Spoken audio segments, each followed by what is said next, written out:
प्रिय विद्यार्थियों, मैं doctor Garima Sihag, assistant professor public administration, MS college Bikaner, Indian administration की ई वीडियो लेक्चर सीरीज़ में आपका हार्दिक स्वागत है। Welcome to all dear students. जो टॉपिक है हमारा आज का वो है प्रेसिडेंट, पावर्स ऑफ प्रेसिडेंट, राष्ट्रपति की शक्तियाँ और राष्ट्रपति के कार्य।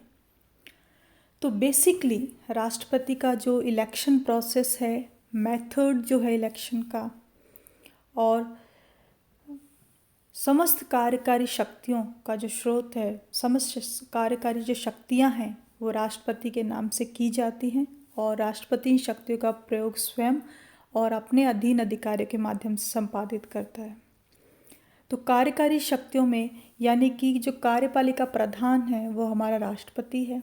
और जैसा मैंने पहले बताया, क्योंकि हमने संसदात्मक व्यवस्था को अपनाया है, पार्लियामेंट्री फॉर्म ऑफ गवर्नमेंट को अपनाया है, तो नामात्र की कार्यपालिका यानी कि फॉर्मल हेड कौन है? प्रेसिडेंट है, राष्ट्रपति है। तो आज का जो हमारा टॉपिक है वो है राष्ट्रपति की शक्तियाँ और कार्य। तो राष्ट्रपति की शक्तियाँ और कार्य जो टॉपिक है ये काफ़ी ब्रॉड टॉपिक है, विस्तृत टॉपिक है। तो इसे हम अलग अलग कौन कौन सी शक्तियाँ हैं पॉइंट्स से हम लोग डिस्कस करेंगे। तो बेसिकली कौन सी शक्तियाँ हैं? 7 प्रकार की शक्तियाँ, राष्ट्रपति की शक्तियों में 7 प्रकार की शक्तियाँ आती हैं। पहली है कार्यपालिका या कार्यपालक शक्तियाँ, एग्जीक्यूटिव पावर्स।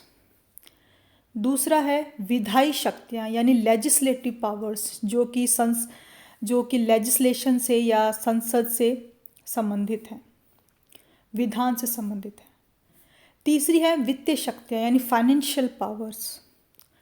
चौथी है न्यायिक शक्तियाँ यानी जुडिशियल पावर्स। कूटनीतिक शक्तियाँ, डिप्लोमेटिक पावर्स। सैन्य शक्तियाँ, मिलिट्री पावर्स। और लास्ट बट नॉट लिस्ट आपातकालीन शक्तियाँ यानी एमरजेंसी पावर्स। तो इन सभी पावर्स को हम एक एक करके डिटेल में डिस्कस करेंगे ताकि आपको अच्छे से समझ में आ जाएगा। तो कार्यकारी जो शक्तियां हैं उनमें कौन सी शक्तियां आती हैं? Executive powers. प्रेसिडेंट कौन सी एग्जीक्यूटिव पावर्स को एग्जीक्यूट करता है, कौन सी कार्यकारी शक्तियों को परफॉर्म करता है? तो मैंने पॉइंट्स में समझा रखा है और मैं आपको अच्छे से समझाने की पूरी कोशिश करूँगी। आप लोग ध्यान से सुने और पढ़ें। तो कार्यकारी शक्तियाँ यानी एग्जीक्यूटिव पावर्स में कौन सी शक्तियाँ आएंगी? देखिए, भारत सरकार का, क्योंकि कॉन्स्टिट्यूशन ने प्रेसिडेंट को संवैधानिक प्रमुख, कॉन्स्टिट्यूशनल हेड बनाया है, तो वो राष्ट्रपति जो है वो संवैधानिक प्रमुख है, कार्यपालिका प्रधान है। तो सभी जो कार्य हैं, सभी जो औपचारिक कार्य हैं, फॉर्मली जो भी काम हैं, वो राष्ट्रपति के नाम से किए जाते हैं। प्रत्येक कार्य प्रशासन में राष्ट्रपति के नाम से किया जाता है। तो ये पहली एग्जीक्यूटिव पावर हुई।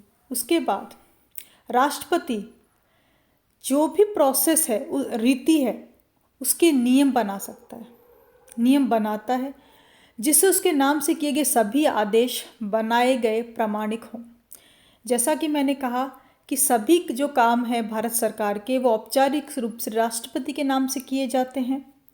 तो जो नियम बनाए जाते हैं, रीति के उल्लेख के साथ जो नियम बनाए जाते हैं, जिससे उनके नाम से किए गए सभी आदेश प्रामाणिकता हासिल करते हैं।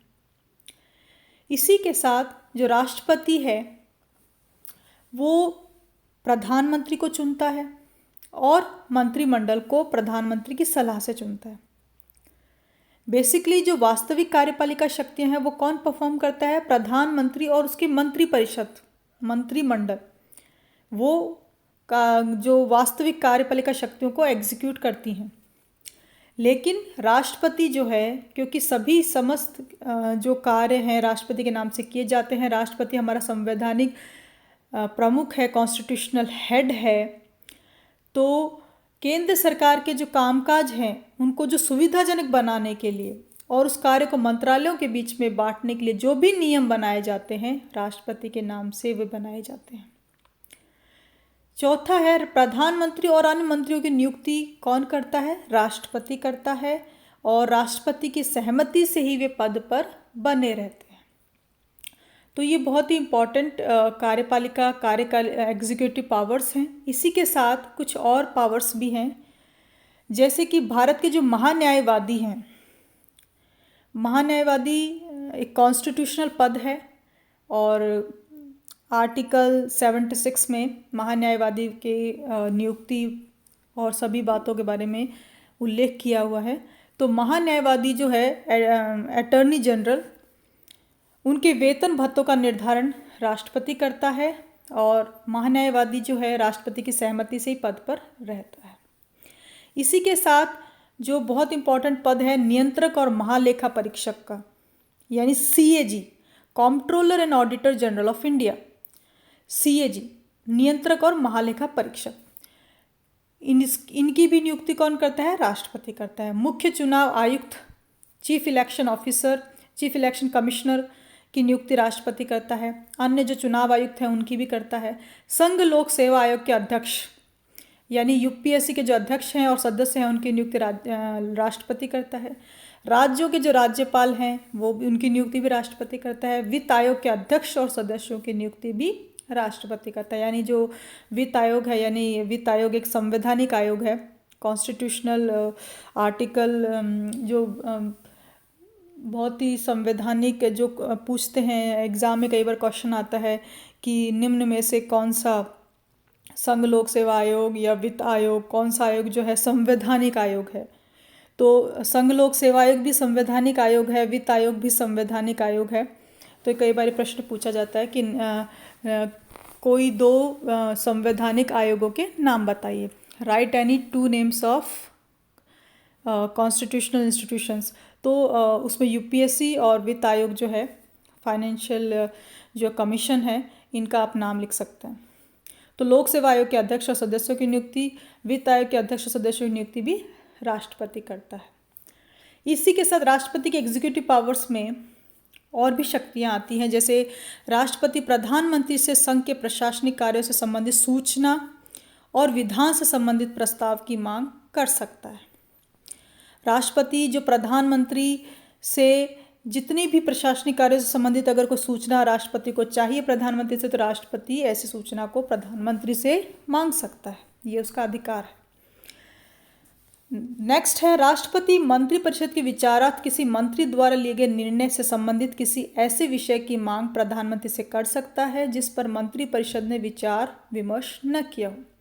यानी ऐसा कोई मैटर जिस पर एक मंत्री ने निर्णय लिया हो लेकिन मंत्रिपरिषद ने उस पर विचार नहीं किया, तो ऐसे टॉपिक पर प्रधानमंत्री से राष्ट्रपति कह सकता है कि ऐसे टॉपिक पर डिस्कशन किया जाए मंत्रिपरिषद के सामने।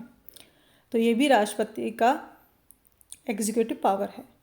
इसी के साथ अनुसूचित जाति, जनजाति और अन्य पिछड़े वर्ग के जो हालात हैं उनके लिए जो जांच के लिए आयोग बनाए जाते हैं, कमीशंस बनाए जाते हैं, उनका गठन भी कौन करता है? राष्ट्रपति करता है। ST, SC, OBC के लिए जो कमीशन बनते हैं उनका गठन भी राष्ट्रपति करता है। इसी के साथ केंद्र और राज्यों के जो मध्य और अंतर्राज्य सहयोग को बढ़ावा देने के लिए जो अंतर्राज्य परिषद बनती हैं, आर्टिकल 263 में अंतर्राज्य परिषद के बारे में डिटेल में दिया हुआ है।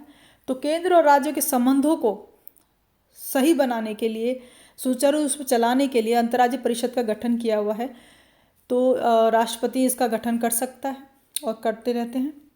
राष्ट्रपति जो है केंद्र शासित क्षेत्रों पर सीधे प्रशासनिक नियंत्रण रखता है, जो कि केंद्र शासित जो यूनियन टेरिटरीज़ हैं, जो वर्तमान में 7 यूनियन टेरिटरीज़ हैं, उन पर सीधा प्रशासनिक नियंत्रण राष्ट्रपति रखता है। तो ये बेसिकली हुई आपकी एग्जीक्यूटिव पावर्स, कार्यकारी शक्तियाँ। इसी के साथ आती हैं विधायी शक्तियाँ और बाकी की शक्तियाँ। तो टोटल 7 शक्तियाँ हैं, कार्यकारी शक्तियाँ, विधायी शक्तियाँ, वित्तीय शक्तियाँ, न्यायिक शक्तियाँ, कूटनीतिक शक्तियाँ, सैन्य शक्तियाँ और आपातकालीन शक्तियाँ। तो जब भी आपसे एग्ज़ाम में क्वेश्चन पूछा जाता है तो हो सकता है कि आपसे सिर्फ यही पूछ ले कि कोई भी 2 कार्यपालिका शक्तियों के बारे में बताइए, या 50 वर्ड्स में कार्यपालिका शक्तियों पर पूछ लिया जाए, या एक बड़ा क्वेश्चन अगर पूछा जाता है तो सभी शक्तियों पर पूछा जा सकता है। तो क्वेश्चंस किस प्रकार से पूछे जा सकते हैं उस पर मैं एक सेपरेट वीडियो बनाऊंगी। आज हम कार्यपालिका शक्तियों को अच्छे से डिस्कस कर चुके हैं। ये सभी पॉइंट्स आपको ध्यान रखने हैं। नेक्स्ट जो मेरा वीडियो होगा वो विधायी शक्तियों पर होगा। Thank you.